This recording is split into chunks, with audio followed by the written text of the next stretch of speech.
Happy Friday, everybody. Good to see you. Well, I don't see you, but hopefully some of you are showing up in the comments. Hopefully it's good to see me. And it's always good to see John Verdi, SVP for Policy at the Future of Privacy Forum. Thanks for joining me, John, on what I think will be maybe a little shorter. There was a time when Fridays were a little slower in the world, and there was a time when the summer was a little slower in privacy land.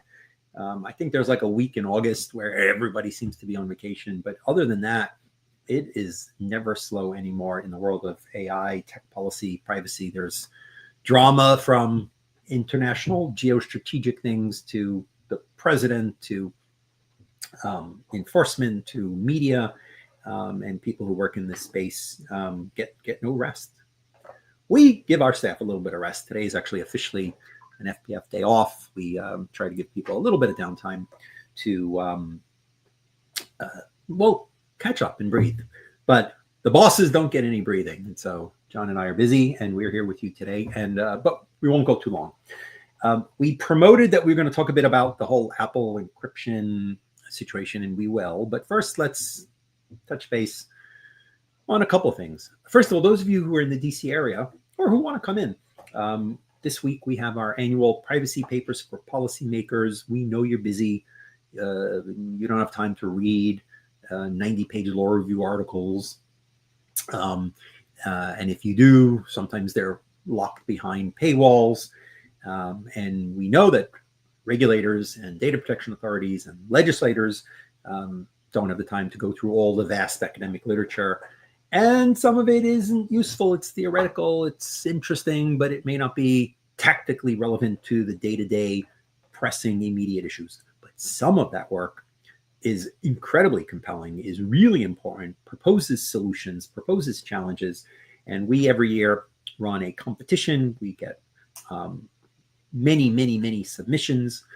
We put together a jury, industry, civil society, different stakeholders, and the winners are papers that we think you really ought to be reading. So we've announced the list of papers. You can take a look. Really some interesting and important scholarship. And again, we know you're busy. So we asked the authors to give us a one-page review of the key points. And we publish that. And we hold a conversation in Washington, sometimes in the Capitol. This year, we're going to actually do it in our building. We have some lovely space. And come by, hear the authors talk about their papers with moderators who will press them, question them, elucidate some of the key points. And, you know, there's a lot of people losing jobs around DC right now between all the disruption that you've read about. If you are one of them and you want to join us both for the intellectual input as well as to network, we have invited many employers, employees, come on by, have a bite, and participate in the networking session as well. Okay, you're also invited to join our annual big public policy event. Details are on the website, the annual DC Privacy Forum. A lot of AI sessions, a lot of youth, security. We have debates because we don't want panels where people just go wah, wah, wah. We want battle of ideas. We want interest, tension, because when you go to a panel and everybody agrees, it's not useful. People disagree. Let's flesh out politely and test each other's ideas. So it is a great program. Please join us. It is free for FPF members. I mean, you got to get something for being an FPF member. It is free to you and some number of your staff. So register using our complimentary codes. And if you are not a member and you're government or civil society and you just got no money, come on anyway. But if you're someone else, spend a little bit of money. It's worthwhile. It's not expensive. We'll feed you good food and great intellectual discussion and help support the program. We don't make any money on this, but it's nice to have a little bit of a contribution to pay for the fancy digs and the tasty food. Okay, two more things and then we're going to jump in. May I invite you to Korea for the annual Global Privacy Assembly, which this year is in Korea. And it'll be very AI focused. Chairman Ko has a background as an academic focused on AI. Korea has passed AI legislation. They are serious enforcers in data protection, likely to be serious enforcers around AI. It is a bit more pragmatic a law than some others. And the focus, however, will not be solely Korea. It'll be the Asia Pacific. It'll be global regulators from around the world. We organize a delegation every year. We go, we have side events, we have programs. So take a look. I think there's some basic information on the Global Privacy Assembly website, or I'll ask the team to post even a link to it. And one more thing, India will host the next AI summit. We saw the coverage, of course, J.D. Vance making a big speech, and the drama around the Paris hosted event. The next one is in India. I'm hoping it'll be my first visit to India, but we are anticipating running some programming during that. That has not set a specific date. It is going to be November, December, January, which is actually, I'm told, a nice time to visit India in terms of the weather. Okay. Forever there have been debates about encryption and the fact that law enforcement raises the concern that there is sometimes encrypted data that they need to access. They talk about child sex abuse material. They talk about other areas where they can't get into the damn phone, or they can't get into the darn cloud.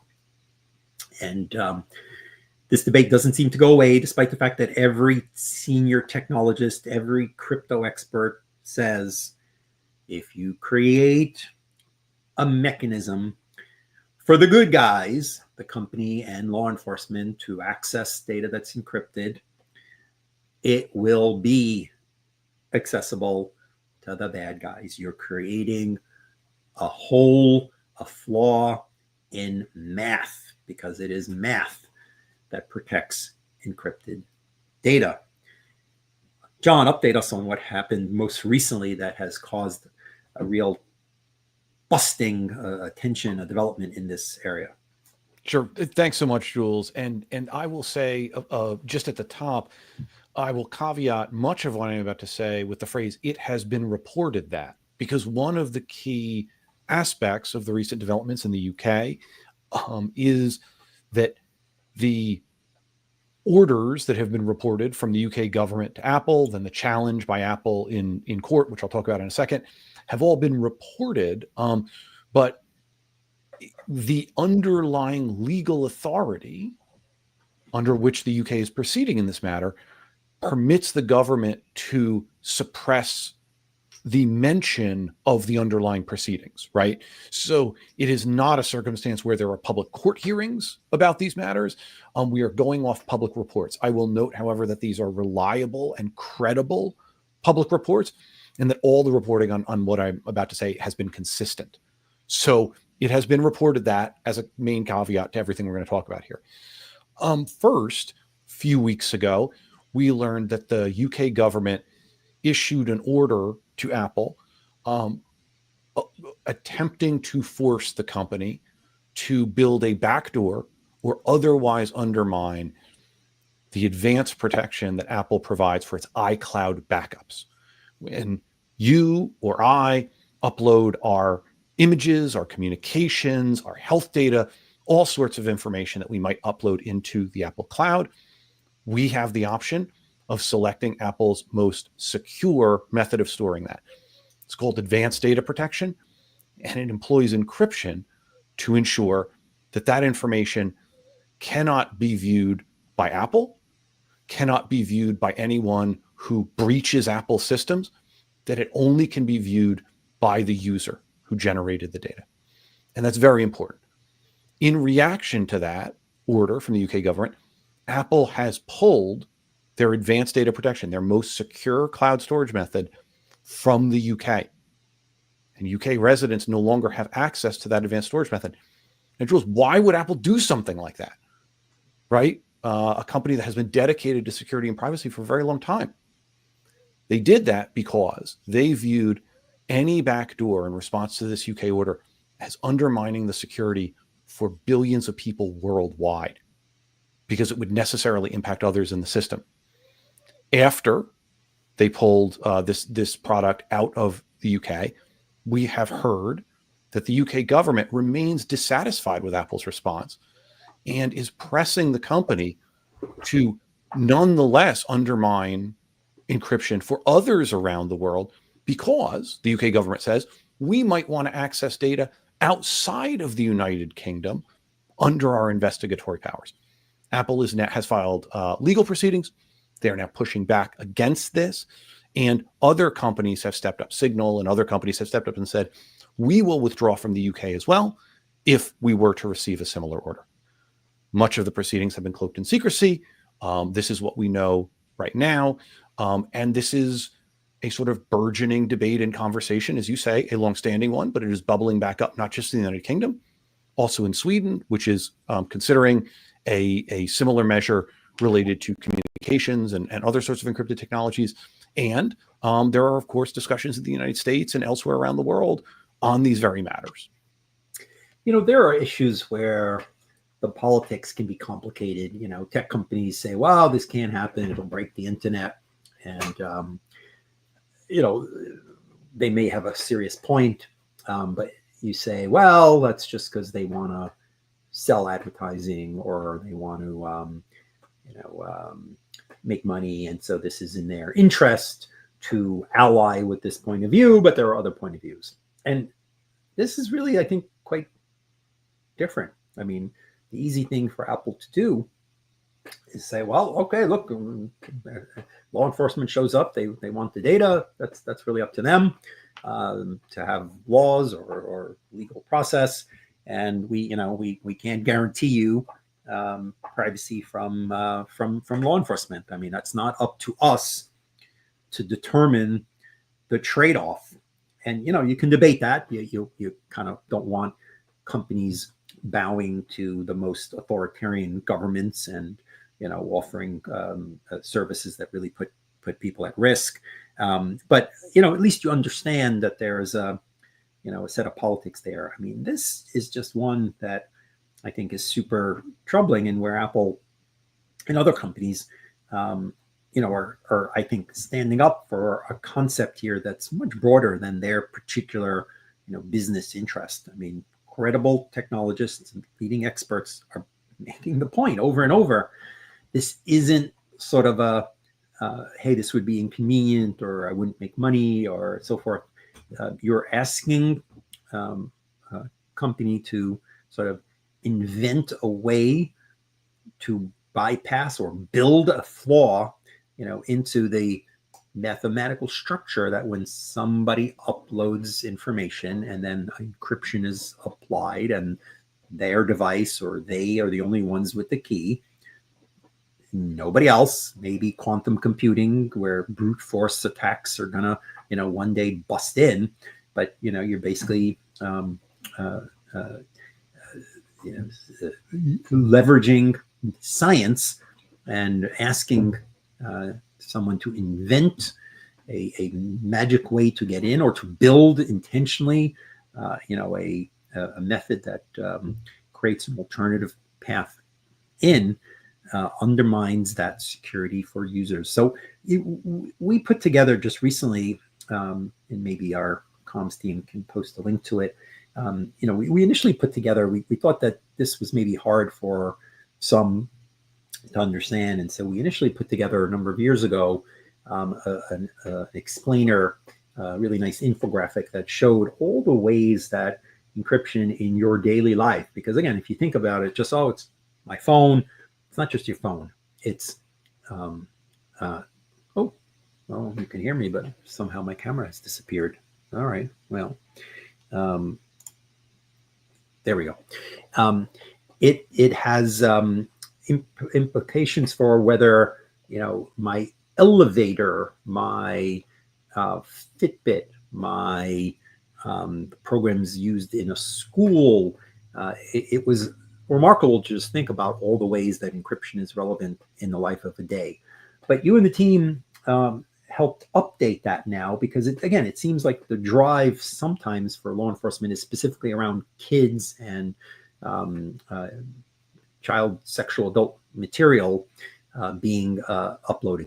So I think it was useful to show very specifically how broadly kids are actually protected and undermining security, undermining encryption, how that would affect them.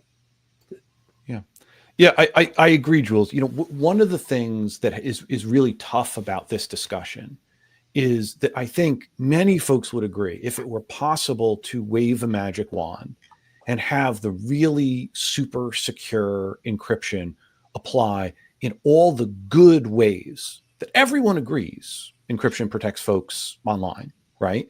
Protects individuals, protects companies, protects government officials, protects kids and teens, right? And wave that magic wand, if we could wave that magic wand and say, we want to bless all these good uses of encryption, but we want to make sure that bad actors cannot use encryption to do terrible things, right? I think most folks would wave that wand and say, yes, I would love to do that. The problem is no one's been able to come up with a technical mechanism that is in any way reliable or credible to do that. So we are left with a choice. We are left with a choice to undermine encryption for everyone, or to keep encryption strong for everyone.